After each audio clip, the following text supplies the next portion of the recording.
এই মুহূর্তে আমরা আসলে সাতচুরি বন্যপ্রাণী রেঞ্জ যে এরিয়াটি সেখানে আছি।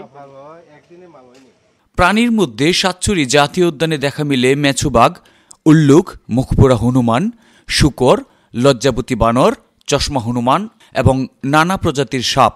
পাখিদের মধ্যে রয়েছে লাল পাকা ট্রগন, ধনেশ, ঘুঘু, টিয়া, ঈগল, ময়না ইত্যাদি।